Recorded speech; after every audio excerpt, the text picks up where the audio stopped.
What is up, everybody? Ethan Newberry, the Ginger Runner, here for another Ginger Runner Live, episode 57. Tonight is very special. I have a runner on the show who kind of, in my opinion, is a legitimate face to ultra running. I looked up to this guy since I started. He's an incredible runner.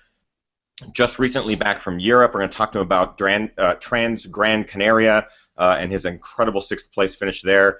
He's basically a podium finisher in almost every race he's run. He's just that good. He's an incredible New Balance athlete, a Colorado native, or lives in Colorado now, and we're going to ask him as many questions as possible because we only have him for a little bit of time. If you have questions, ask him in the chat room, and I will relay them to him on the show. It is, of course, Anton Krupicka, and this is my first time meeting him. I'm very excited, and it's going to be a really fun show. So welcome, everyone, to Ginger Runner Live. Let's do this.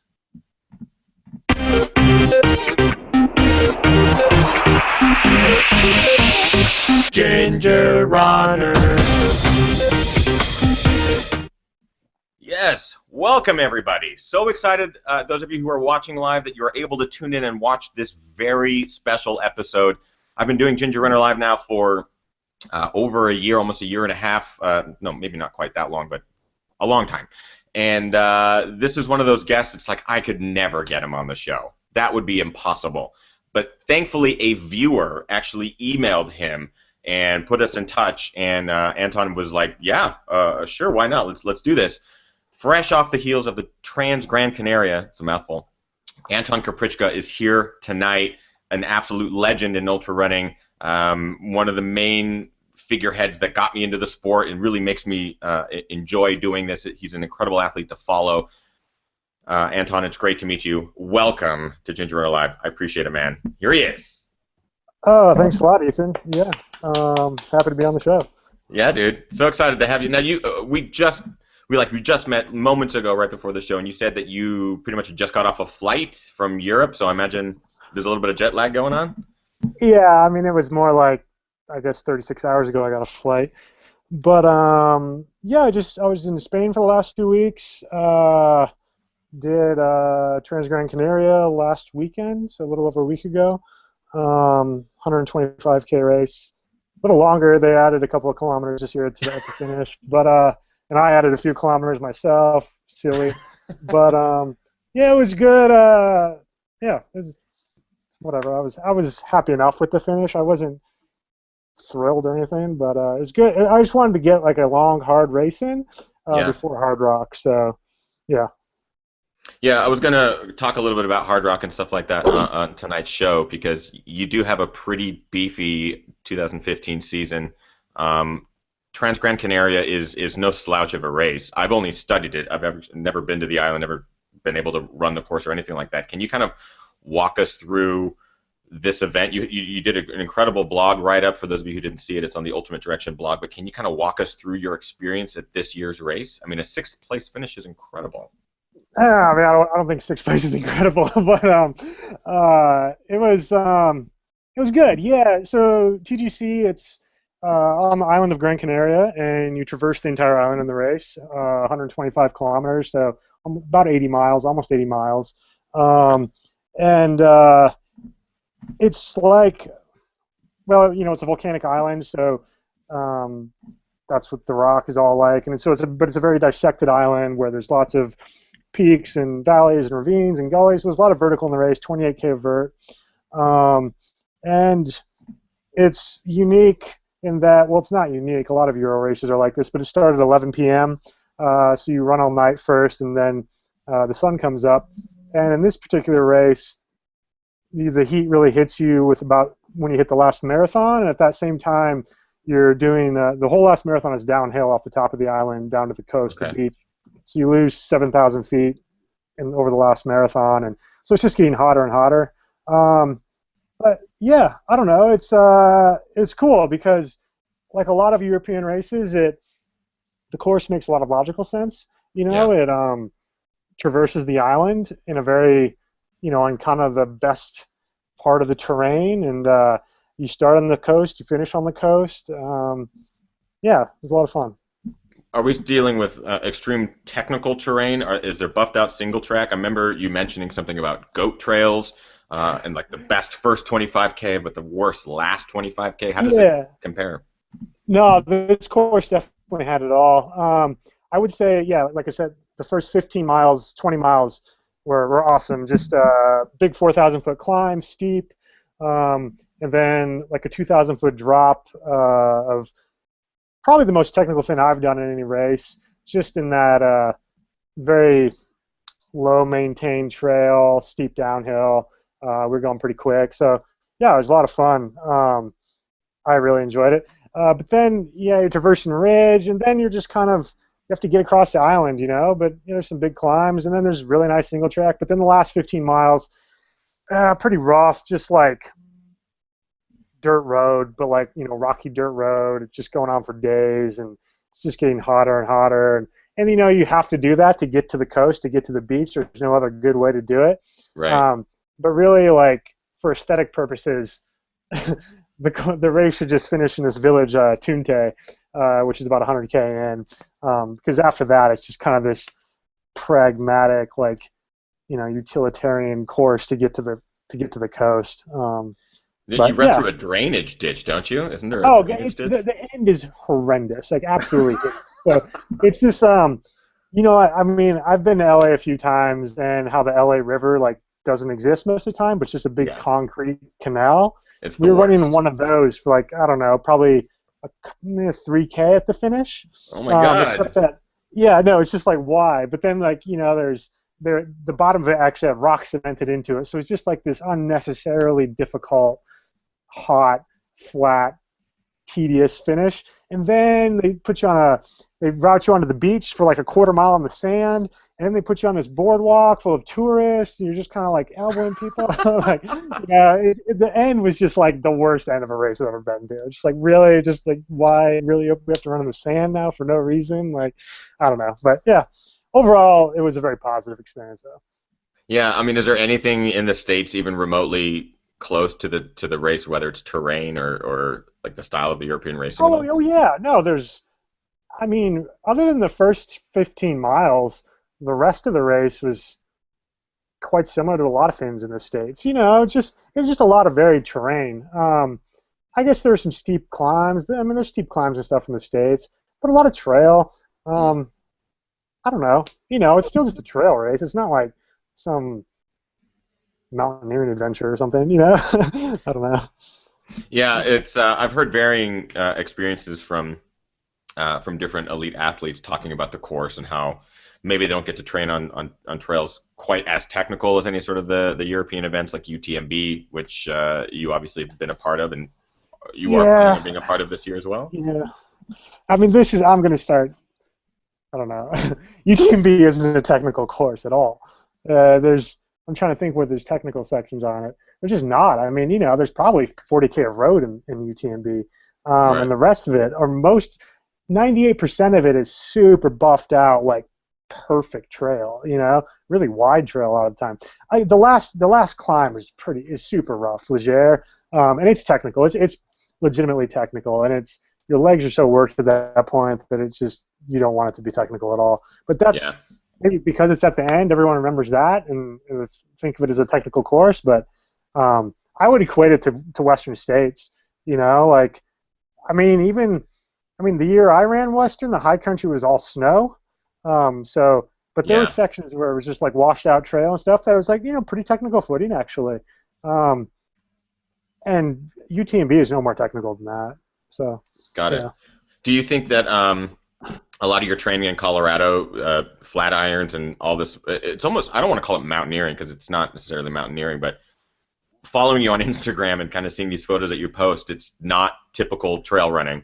No, scaling. And that's why I enjoyed so much, like, say, the first 20 miles of Transgrancanaria. Is like, those are the kinds of trails or footing that I'm typically training on, most of the time. And no, but flat iron scrambling there'll never be anything like that in a race without having fixed ropes or something, or that's fifth class climbing. So that's not specifically applicable to any kind of racing. That's just like for my own personal pleasure, you know. Yeah, I was gonna say. I mean, is that kind of is that where you're getting your kicks now? Is doing a little bit more challenging Class 5 type stuff, or do you still like to go out for long slogs and just get the miles in and see the mountains and explore? Any long, like proper running longer than I do anymore is to prepare for a race. You know, specific preparation. Like 10 or 12 days before TGC, I did a 42-mile run. It ended up being on roads because we had so much snow here in Colorado. And I just don't. I don't know. Just for injury purposes, I don't do runs like that unless it's like I need to do this to get ready for a race. You know, I was really glad I did that. I wouldn't have finished the race otherwise. I don't think. Yeah, I don't. At this point, those kinds of long runs are just like too abusive on my body to do them on a regular basis. I think. So yeah. This is actually bringing up an interesting point. I watched your interview with Brian Powell post TGC. It's over on I Run Far for those of you who haven't seen it yet. But you also talk, or actually might have been your pre-race interview, but you talk a bit about how your training has changed. I remember following you early on, years and years ago, and you talking a lot about a large quantity of miles. You would have like 150-mile weeks and beyond that sometimes. Has that changed a lot? Oh yeah. No, I mean. Yeah, no, that's changed drastically. I mean, 10 years ago, 2005 was the first time that I was doing like 200-mile weeks, and I was doing it very consistently, and it's just like seems ridiculous when I look back. Sometimes I look back at old train logs, and I just like can't believe I was doing that stuff. Wow. Just all running too, like running every single step, like not a lot of vertical in there. But like 30-hour weeks running is crazy. Yeah, it's just A, it's not sustainable. B, it's not fulfilling. C, it's like not necessary. It's not optimal. It's too much. There's definitely something to be said for like concentrated periods of just kind of like brute workload to really get ready for big races. But I was doing this with no purpose at all. I wasn't even training for ultras or anything. I was just running that much, But now it's just it's more because it's the kind of terrain that I enjoy, but also preservation of my my legs is I'm focused more on vertical and time on my feet than on miles. So yeah. What about we already? I have a number of live questions from the live viewers. Some of them silly, some of them serious. They want to know what's in the fridge. Anton, what's in the fridge? Well, right now it's completely empty because I just got back from Europe. But typically, like if I were to go to the grocery store right now, I'd buy some spinach, some ice cream. I don't know, that just sounds good right now. Sweet potatoes, avocados, bell peppers, turkey breast, eggs, definitely eggs, granola, almond milk. I don't know. That's pretty typical. Yeah, do you not have like a specific dietary regiment or anything like that? It's just kind of what sounds good to you at the time.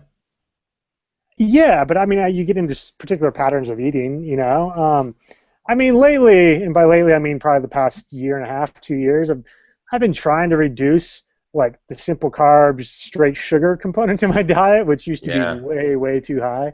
I mean, it was something, probably 2/3 of my calories used to come from that stuff, and now it's way less.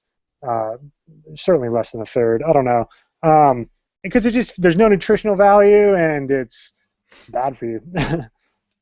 One thing that someone commented in the chat room, and this is a question that I've been wanting to ask too. You exude this really casual, cool, hip persona that you live out of a truck or a van and you just get to enjoy the trails and stuff like that. Is that a lifestyle that you found and kind of embraced? Or was it something that you looked at doing for the rest of your life? I mean, I dig it. It's this really kind of cool dirtbag style mentality where you are out there for the trails, for the mountains. Well, I mean, I don't live in my truck full time. I'm in my apartment right now. I was gonna say it's a huge in truck. Downtown Boulder, Colorado. So I don't. There's things get romanticized and idealized, and I mean, but for the next 7 months, until like October 1st, 90% of my time will probably be in the truck. It's just Cool. the way it is because it's warm, or not in the truck, but I won't be in my apartment because I'll be in Europe for a couple months. I'm going to Australia in May, and but yeah, so it's definitely. I mean, I bought the truck in 2008, and I would consider myself being a full-time runner since 2011. So yeah, there was a couple of years where yeah, I was just living that way because I wanted to, and not because it was. I don't know. I don't know. I'm not. It wasn't like, but it's not something that I want to do for the rest of my life. Like, Yeah. I want to get married and like maybe have a family, and that's just it doesn't work. You need to have stability in a home and that kind of thing. And I'm very much into like I definitely nest. I like having a home base for sure. Yeah. Awesome. So yeah. What about training with friends and kind of having that community around you? I know Joe Grant and you seem to train a lot. You guys are always posting workouts and getting up into the climbing and stuff like that. Do you guys rely on each other during races and during training to kind of push, or just enjoy the company? Uh, I'm definitely a loner when it comes to training.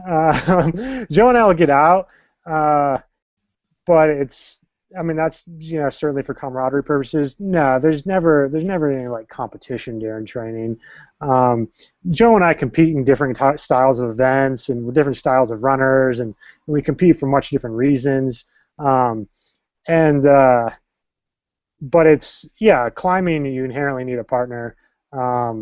And if you're doing stuff in the high mountains, it's probably good to be out with someone as well. But yeah, I mean, most of my time outside is alone though, and I don't know. I prefer it that way. I don't know.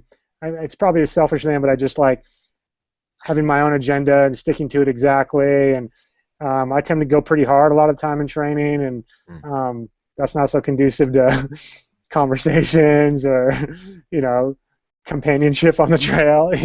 So Right. yeah, I don't know.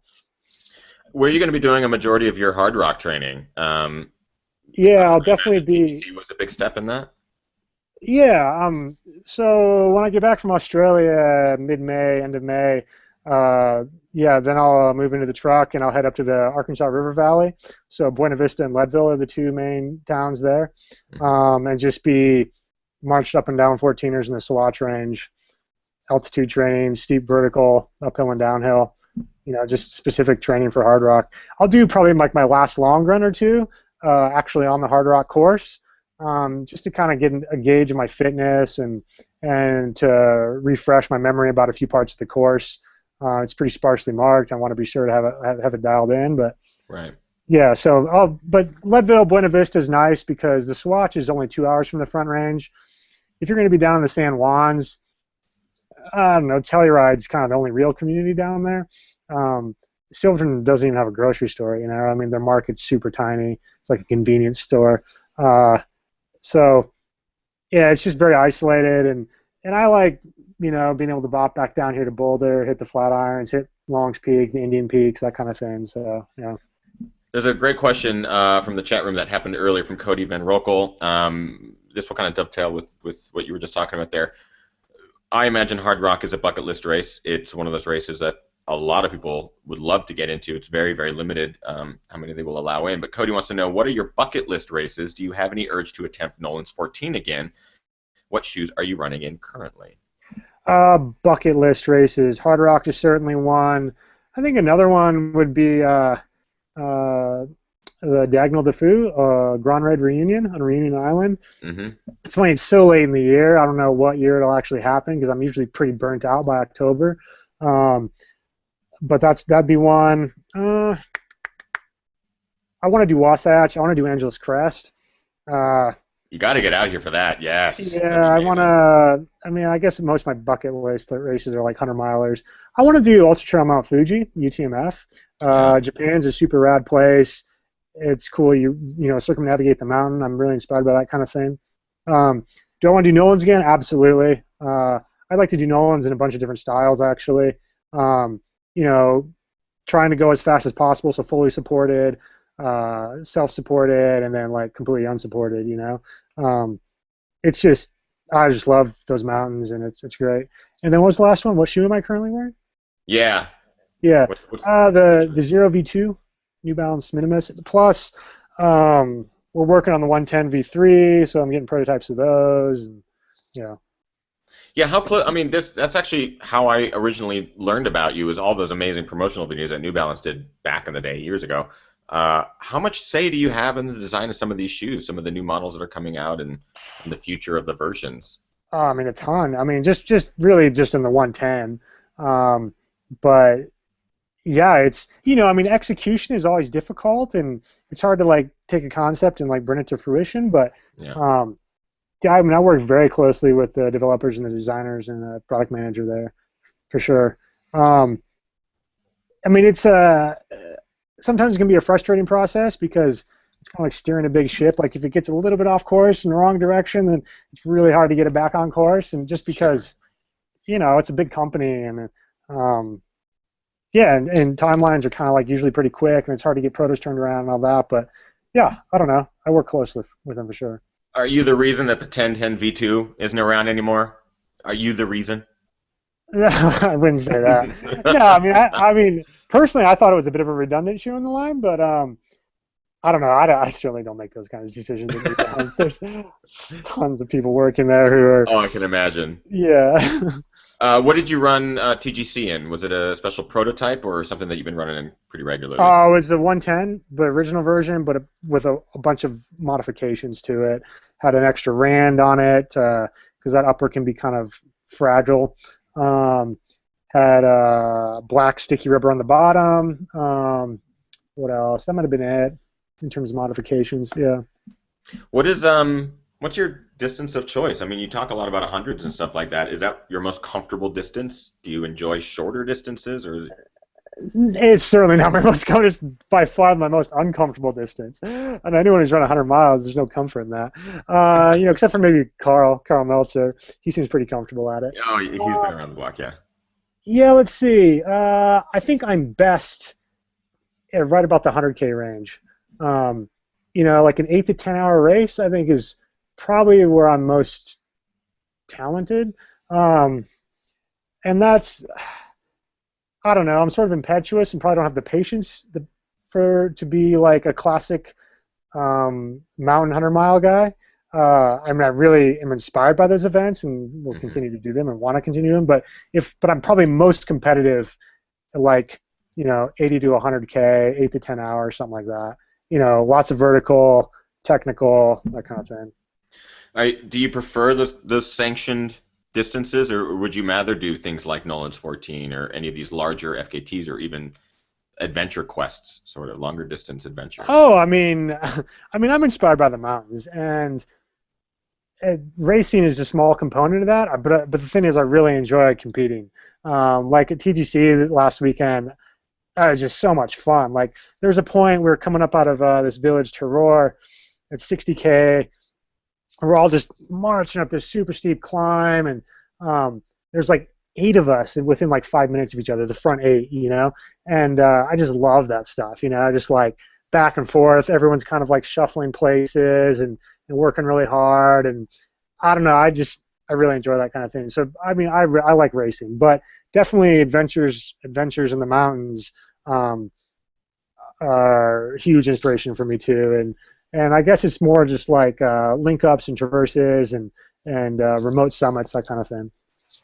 Like at TGC with that front group, are you guys talking during those passes or at aid stations or any of that kind of stuff? Or are you guys just silent? A little bit, it's not much. There's a token word here and there. There's this guy who broke his hip back in general, and especially while racing. Iker and I talked a little bit. I don't know. There's just, we've all done these races. There's just like this really compelling atmosphere of camaraderie in a race, and I think it's the same. Well, I'm assuming it's the same in the mid pack, but it's definitely there at the front of the pack. Guys, these things are really tough races, and guys are just encouraging to each other and trying to help each other out, and you're really all in it together, like trying to bring out the best performance in each other. I mean, we all want to Again, beat each other at the end of the day too, but that doesn't really kick in until the last quarter of the race or so. Yeah, I was gonna say I guarantee it happens in the mid pack. There's parties that go on in the mid pack. You're missing out. I'm telling you, you're missing I'm out, Anton. sure. I'm sure. Yeah. A lot of really great questions coming from the chat room. I do not want to miss out on some of these, so I'm just gonna kind of rip through some of them. This is from Patrick Floyd. How do you guys go about finding a mental state of mind or zen while running long distances? It feels sometimes I'm completely focused, but other times I'm so distracted, even short distances are torture. Do you have any secrets, Anton? No secrets. I mean, I have the same disparity of experiences for sure. I guess for me, it just comes from doing it a lot, and that, quote unquote feeling of zen is probably the most compelling thing about being outside, moving my body, in a natural landscape. But it's totally, you can't force it. There's no, I don't know. I don't have a great answer for that. This is from Raul Engel. Read your race report from Transgrancanaria. Will you be returning next year? Why or why not? Oh, geez. I have no idea. Seems doubtful at this point. I'm really glad I did it, but it's not an event that I see myself really returning to, I guess. It's one that I've been interested in for a few years, and I'm glad I got it done, but yeah, maybe, probably not. Maybe, who knows? It's early. It's early in the year, like just finished it. So yeah. Are you the type that will do a race and then go, oh, I want to race this again? Or are you like, I've been to this location, I've raced it. What's the next thing? I'm both. Because while I know I didn't have like my best performance at TGC, I'm not necessarily inspired to go back. But typically, if I do a race and I was like, God, I didn't quite nail it, I want to try it again. So yeah. This is from Victor Mound. What mistakes did you make when you started out running and when you got into ultra running? What would you do differently, if anything? I mean, I wouldn't do anything differently, really, because I think the whole, the part of this, big reason why we do these things is to learn, and that only comes through trial and error and making mistakes, and everyone's an individual and everyone has their different style or way of doing things, and you have to go through that process, I think, and I think that's a really valuable process to have in anything you pursue in life. But mistakes that I made, I don't know. I ran too much. You don't need the high miles. But it's funny, I say that, and I'm really glad that I had that period in my life, but maybe I could have gotten over it after a couple of years instead of doing it, for 4, 5, 6 years or whatever. Now, I wanted to talk to you about this because I'm dealing with something I can't even imagine if it would be similar. But a while back, you've mentioned multiple times your shin injury. Mm-hmm. Was it something that plagued you for a long time? Took you out of training? Did you have to alter your training? Does it still affect you? I mean, it's affected me since last July, the latest bout. I almost didn't do Transgrancanaria because of it. Yeah, no, it started 40 years ago. It was right before the 2011 Rocky Raccoon 100. And then I ran 100 miles on it, and I don't know, it's just one of those things where obviously there's some scar tissue in there now, and it's been beat up a lot, and it's just, I don't know, and I've gotten a lot better at managing it, but I still don't have any kind of surefire way of keeping it under control, and I need to be constantly attentive to it, and can never get like cocky about it, I can never like be like, oh, now I can just do a bunch of running all the time, so I mean that's a big reason why I do a lot of more steeper hiking kind of stuff. It's just much easier on the shin. But it also gives you a pretty decent workout, right? I remember you saying that it's actually benefited you a lot. I mean, well, and it's just the kinds of stuff I want to do in the mountains. It's much more applicable to that too, and cool. Yeah, I mean, I don't know. You can go completely anaerobic hiking up a steep grade, especially at altitude. Brian Kunkel? I don't want to pronounce that wrong, but I did. Brian Kunkel, what's in your MP3 CD player these days? If you even have a CD player. Seen any good live shows recently? Let's see. Right now, I've been listening to a lot of Ty Segall, and I haven't been to a live show in a long time. God, it's been over a year, I think. But it's funny because I'm going to 3 in the next month. TV on the Radio is going to be in Denver next week. Super excited about that. Yeah. Um, and then Rubble Bucket is going to be here in Boulder on April Fool's Day, and then Portugal the Man in Aspen on April 16th. So I don't know, a flurry of show attending here in the next month. What do you like to do in your free time then? I mean, obviously getting out into the mountains and stuff, but is there anything that you do outside of that? The usual like administrative life bullshit. But paying your taxes and returning emails, which I'm horrible at, but attempt. And I do a lot of reading. Um, Writing, maintaining blog posts, that kind of thing. But I guess like default would be reading a book. In the evening, I'll watch some Netflix or something. But I don't know. That's kind of it. I mean, outside of like climbing, skiing, running, that kind of thing. But I mean, that's what's so funny is like when people ask, so what do you do in your free time? It's my free time is filled with what I love to do, which is getting outside and doing all that. Yeah. I mean, like today, I got up, made some coffee, read a book for an hour, went and ran for 5 hours, came back, made some food, took a shower. Thought about going to the grocery store. I was like, I don't have quite enough time before I do this, But so then now I'm doing this, It's just I don't know. The day goes away. I love it. I absolutely love it. Kimosabi75 wants to know, Anton, what's your recovery routine? Anything specific that you can't live without? I mean, I'm the worst person. The answer is no. There's nothing. I don't know. I don't have a recovery routine. What is your recovery? Like soak your legs in ice water? Is that what we're talking about? Like, I don't know. Yeah, I take a shower. Like, that's my recovery. Eat some food. I don't know. Get the dirt off your legs? No, yeah. Wash the salt off. Like, eat something.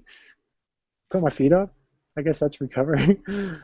I don't know. I mean, yeah. Aside from that, I do like little like exercises for my hips and core and that kind of thing. But that's not recovery. That's sort of like trying to stay healthy, maintenance stuff. Yeah, people are loving you in the chat room. They're actually calling you human, a real human, because people look up to you from afar. So it's actually great to hear you talk about like, oh yeah, I just like to hang out. That's how I roll. For Matthew Gardella, who has been your toughest competitor during racing over the years? Have you ever had any rivals in racing? I wouldn't think of myself as having any rivals. I mean, I don't know, tough is a weird word. Killian's obviously the hardest to beat. I feel very fortunate that I've actually done that before. I'm second to him once too, but yeah. But I don't know. Like honestly, like I think the toughest competitor, one of the toughest competitors out there, is Hal. And that guy, when he puts his mind to it, he runs extremely hard.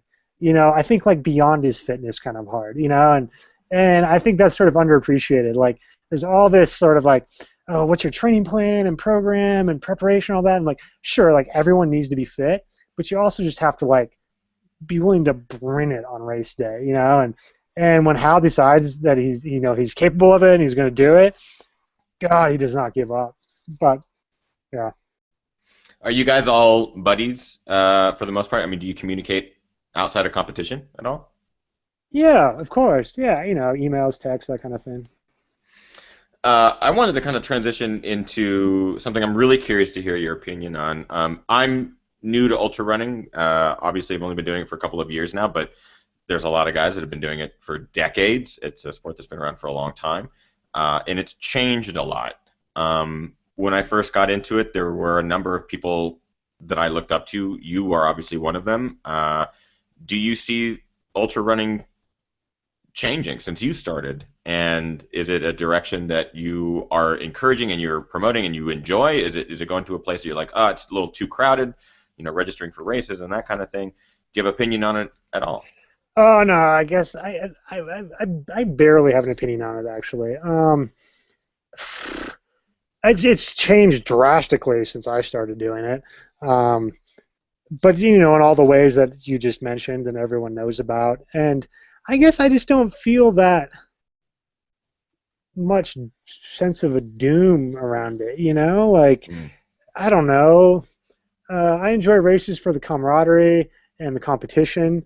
Um, and sure, races are very tough to get into now, but I don't feel like there's been some sort of like over commercialization of the sport or something. There's definitely Yeah, yeah, events that are hyper commercialized, but there are lots and lots of events that aren't too.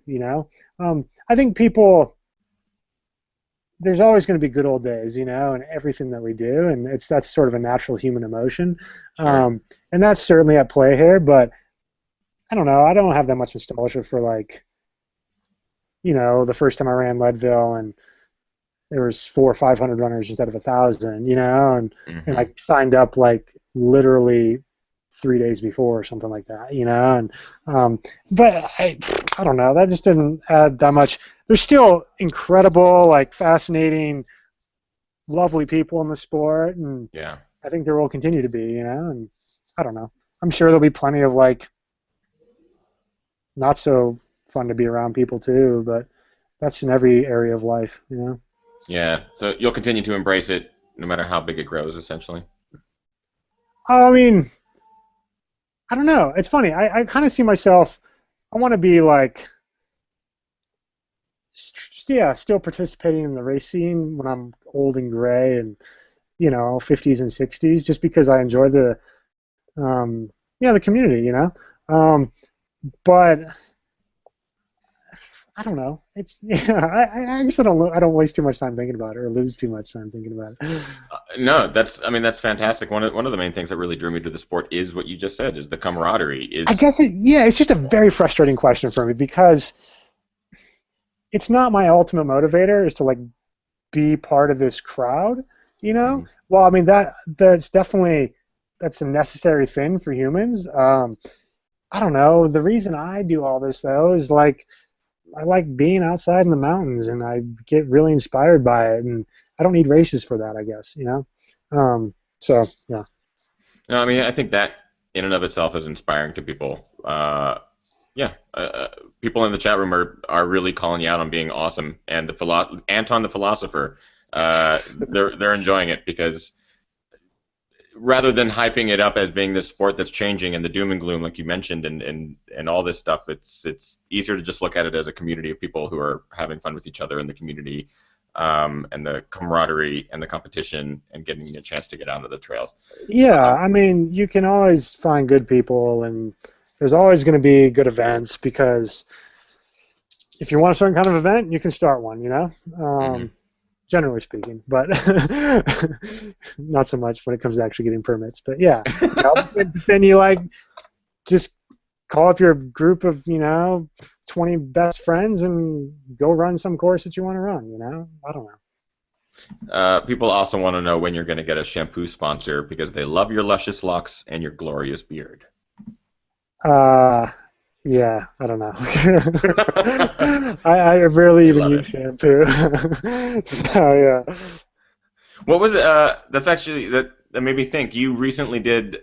It wasn't Dolce and Gabbana, but it was some big fashion spread. Oh, right. What Yeah, was no, that? that was for so L'Equipe is like the biggest sports magazine in France.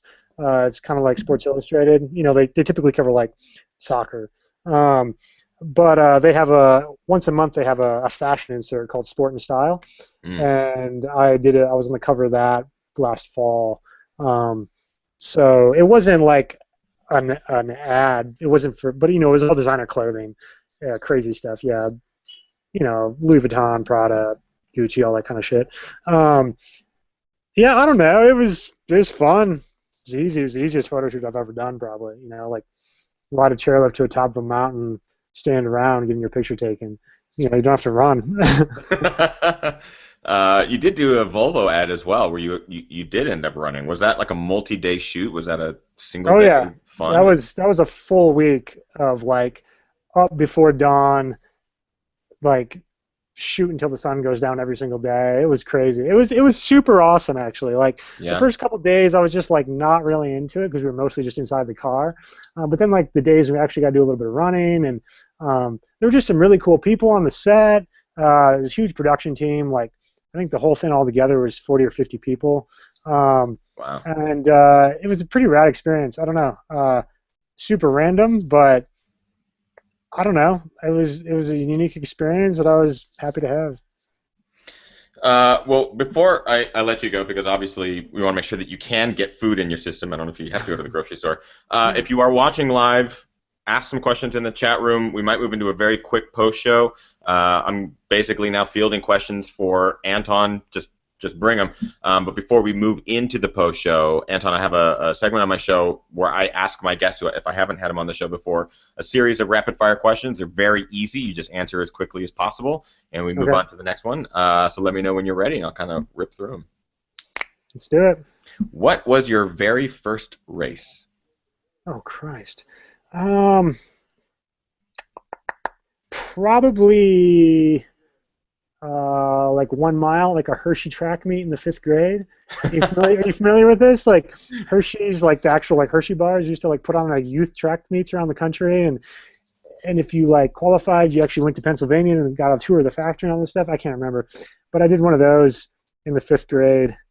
I mean, we had elementary track day.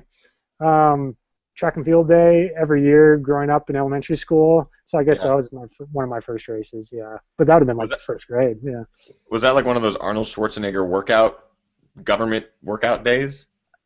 I don't know. It was just kind of like the school I went to was super tiny, and in the spring, one of the last weeks of school, the elementary, like grades 1 through 6 or K through 6, we'd have a track meet. Yeah, I love it. Yeah, it's cool. What is your favorite running movie? Oh, I definitely don't have one. I don't know. I just country. No, that's definitely not it. I don't know. I find most running media to be pretty uninteresting, but favorite running movie? I haven't even seen Chariots of Fire. I don't know. I definitely don't have one. Trails or road? I'm pretty sure I know the answer, but trails or road? Trails. Yeah. Favorite place to run currently? Oh, man. I don't know. I love my backyard. Like today, I was just out here. Maybe it's because I was gone the last 2 weeks, but yeah, out in the Flatirons, it's rad. I mean, it's not really running, but there's running involved. But yeah, I just like having the access to such good scrambling, like so immediate. Yeah. Favorite post-race indulgence? God, I don't know. I usually don't. I mean, like after Transgrancanaria, like I didn't feel like eating until like Tuesday. It was bad, like really bad, because I was starving. But every time I tried to eat, I would just get nauseous. Yeah. I don't know. Ice cream, I guess, but it takes a few hours. Like right afterwards, I'm just like ice water. Just give me ice water, you know. So yeah. And I think we answered it earlier. Current kicks, but let's talk about maybe future current kicks. Is there anything in the works that you can talk about? Yeah, I mean, right now we're working on the 110 V3, and I hope to be racing in a prototype of those in Australia, and definitely will be using that hard rock. I don't know. It's just update to the 110 V2, which, you know, left shelves pretty quickly because there's a lot of things going on with that shoe. But yeah, the V3 I'm super excited on. I've seen one prototype, and it's going to be good. So I don't know. We'll see. And your favorite podcasting ultra running ginger that you're doing the show of right now? I guess it'd have to be Ethan Newberry, huh? Yes. Oh, I was so worried he was going to say someone else. I didn't know. For those of you who are watching live, please go follow Anton Krupicka. He's a legend. I look up to this guy. He's super kind, as we obviously found out tonight. Super zen, and Anton Philosopher is what we're going to take out of this tonight, because super knowledgeable in the sport and just a really good advocate. And I encourage you to go follow him. Anton, where can people find you on social media? I guess Facebook's probably the biggest platform. Yeah, my athlete page there, Anton Tony Krupicka. But I'm on Instagram, and I guess I'm on Twitter now. I don't really tweet. I saw that the account's fairly new. There's not many tweets going out. There's about 6. But is there 6? Okay, I was going to say 10, but I might be wrong. Yeah, I don't know. Instagram, Facebook, that's pretty much it. I guess my website, AntonKrupicka.com. Which is nice, shiny and new. It's glorious. What about Okay. Strava? Can people find you on Strava as well? I'm not on Strava. No. Okay. Well, go follow him, guys. I highly encourage you to reach out to this guy and follow him and follow it at least on Instagram because it's Super always easy and fun. digestible, right? Yeah. Yeah, it's great to kind of get inspired by some of the photos that you're seeing out there. There's a couple more questions that have obviously spilled into the chat room here. It's been going pretty nuts, which is awesome. Yeah, that's cool. I'll Yeah. be asking a couple of them in the post show. I want to thank all of you guys again for tuning in live to Ginger Runner Live, episode number 57 with Anton Krupicka. Next week we have Andy Jones Wilkins. He will be on AJW. Ginger Runner Live, AJW. Really excited about that show as well. Can't wait to talk to the man. He's been ultra running for a long time. So we're going to be picking his brain on all things ultra running, and can't wait to talk to him next week. That's next Monday at 6 p.m. Pacific Standard Time. Again, follow on all the social networks for the Ginger Runner. On Twitter, it's at the Ginger Runner, and it's pretty much that across the board. And subscribe to this YouTube channel, posting 2 videos every single week, including the live show. We'll see you guys in the post show for a quickie. We'll let Anton go here momentarily, but we got a couple questions already in the chat room, so stick around, guys. Thank you again for tuning in.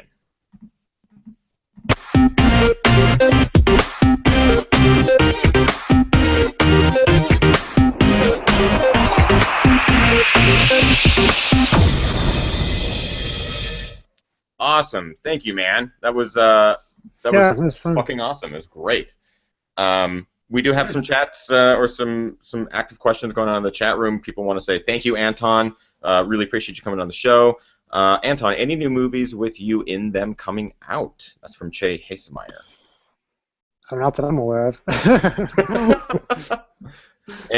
John Knotts, do you drink alcohol or beer? Yes, I drink. I definitely drink beer. Is there a favorite local brewery or anything like that in Colorado? Oh yeah, for sure. Probably there's a brewery right down the street from my house here. It's called the Mountain Sun, but they actually have 5 locations now here, and 3 of them in Boulder. And one of those is called Under the Sun Eatery and Tap House, and that's definitely my favorite place in town because they have really good food too, and they have a Dark Harvest pumpkin stout that I really like. Mm. That sounds great. I didn't even mention this tonight. I'm drinking. This is from a viewer that sent this to me from New Mexico. I just like the name. Project Dank. And it is an India Pale Ale Cumbre Brewing Company, and it's called Project Dank. So thank you for that one. A great question from Rick Thomas. Anton, are you going to be working with Ultimate Direction for a new updated vest? I was actually curious about this as well. How close did you get to work with them on these new vests? Oh, super close. I mean, yeah, I'm always in there. And yes, we're working on, I guess it'd be the 3.0 now. Yeah, like right now. Right, it was like, I don't know, hours before I got on the plane. I was actually meeting with the designer about the first prototype or second prototype a couple weeks ago. So Buzz is out of town right now, but he gets back in like a week, and yeah, we'll definitely be going over stuff when he gets back. I'm working with the Fastpack 20 right now for a review. They've been really kind about sending me gear and stuff like that to review. Are there any foreseeable changes to your signature pack that you are able to disclose, or is it at this point still fairly secret? I mean, it's pretty early. It's pretty early in the prototype process. Like still completely determining the direction, I think. So probably can't really say anything just because it's probably going to change. Yeah. It's going to be bright pink, isn't it? It's going to be bright pink. Oh yeah, we haven't really got to the color swatches yet. But, yeah. That's usually the last step, Ethan. Come on. Yeah, Eric says it's really awesome to meet you on the show tonight. Very appreciative. Thanks for coming on the show. From Sydney Johnson. Let's see. Oh, any info for this is from Mike Hesser. I'm not sure about the answer to this. There's a dog barking. That's my dog. I saw it. I'm sorry. Info on the so-called most secretive, challenging 100-miler, the Barkley Marathons. Is that something that tickles your fancy? I can't believe I used that phrase, by the way. Terrible. Almost not at all. Really? Yeah, it just seems like a completely arbitrary, contrived event, which is cool. Like, I mean, I don't mean that in a negative way. It's just, but I think that's just descriptive of like, I mean, any race is arbitrary, but it seems particularly contrived in that it's like designed specifically to make you not finish, and it's just like the exact opposite of the kind of courses I'm interested in. You know, doing loops that are like difficult for difficulty's sake. like Transgrancanaria. It's very logical. You start on one side of the island, you run to the high point of the island, and you descend down to the beach on the other side of the island. It's just like makes complete sense, like running through brambles in the middle of the night in Tennessee on like a 20-mile. It just doesn't inspire me. I think it's cool that people are out there like challenging themselves and using it as a venue for that because I can relate to that, but the other parts of it I can't relate to at all. This is from Rob Morley. As ultra races become more popular, what do you think about drug testing the elites? Is that something that concerns you at all in the future? Am I concerned about drug tests? No. Oh, just like with other elites, or just that might be something that influences the sport. I don't know. I don't have any kind of evidence of any of that. It's all speculation and hearsay at this point of anything that I've seen. So, no, I guess it doesn't really concern me. I'm all for it. Drug testing. I mean, why not? But I think it's very expensive, and that's why it doesn't happen. Yeah. Yeah, I can imagine the people and the testing itself. What about within North America? Has there been any region that you would like to visit, train in, or race in? Yeah, a couple actually. Racing, I don't know. I don't really have any like Jones to race anywhere in particular, but the Eastern Sierra and around Bishop and like Lone Pine, and then the North Cascades up in Washington. Both just seem like really good opportunities for scrambling and ridge traverses and that kind of thing. There's a lot of it up there. My first 100-miler will be the Cascade Crest at the end of August. Really? Wow. That uses a lot of that mid Cascades, kind of touches on some of the North Cascades. But Rain Shadow Running, which is a friend of the show, the whole crew there, they have a race, Angel Staircase, which is one of the Sky Running series as of this year. I've heard really good things about that race, actually, yeah. Would you ever do an East Coast race? That's from Matthew Tolbert. I believe you just answered that. I mean, yeah, no, I would. I don't have any like prejudice against the East Coast. I don't know. I can't think of any races off the top of my head that get me excited, though. Will New Balance ever bring back the original MT110? That shoe was the best for scrambling, says Rob Ricardo. It seems doubtful. I don't know, though. Maybe. I don't make those decisions. Son of Thor 420, how was your experience at Colorado College? How did you balance running with school? Oh, it was outstanding. I would go to CC again. If I ever have kids, I would send them to CC. Yeah, I don't know. It's private liberal arts school, block plan, so you can focus on one subject at a time. Balancing running in school, it's just, I don't know. Yeah, you're super busy when you're going to school, and basically all I did was run and go to school. Especially being on a collegiate team, it's like you have practice every day and meets almost every weekend, but I love the Pikes Peak region. Yeah, it was awesome. Great time there. I don't necessarily do this on the show very often, but people are like, "What runner's rant? You gotta do runner's rant." I do this segment on the show where sometimes I like to some things drive me a little bit crazy. Maybe that's happening on the trails, or like people aren't picking up their dog shit after their dogs shit on the trail and they leave the bags in the middle of the trail or something like that. So I talk about totally it on the show. Weird. Is there anything about that's going on right now out on the trails in Colorado that you're like, that's driving you crazy? Any sort of runner's rant that maybe that's getting to you right now? I don't know. I spend a lot of time off trail. That's excellent. So I don't really run into annoying things too much, other than like brambles and that kind of thing. No, I don't know. I don't really rant about. I don't know. No, sorry. I can't. That'd be the dog shit. Then it's totally. We'll just say it's a dog shit thing. Yeah, we'll just. I mean, I'm just like, what? Like, really? Because I guess the intent is that they'll come back the same way and then pick it up and throw it away or whatever. But like, it's just somehow it ends up just there. It's so odd to me. It's the worst. I absolutely hate it. I'm gonna let you go, Anton, because there's the questions that are coming in. People are talking like you should run a marathon. It's like I think he's got his race schedule pretty well planned. But I have to thank you for coming on the show, man. Thank you so much for traveling for a Yeah. long time, getting back to the States, and hanging out for an hour with us on tonight's show. Cool. Yeah, no problem, Ethan. You got it, man. Nice to Well, meet thank you. You too, dude. It's great to finally meet you. I'll hopefully meet you in person someday. And for those of you who are watching live, again, go follow Anton, support him on social media, and let him know thank you for dropping by because it's pretty fucking awesome to have him on the show. I appreciate all of you watching live. Again, we'll see you guys next week. That's it for tonight's show. Go relax, spend time with your family, or get some sleep because I know a lot of you guys have stayed up very late for this one. We'll see you guys next week. Thanks again. Bye.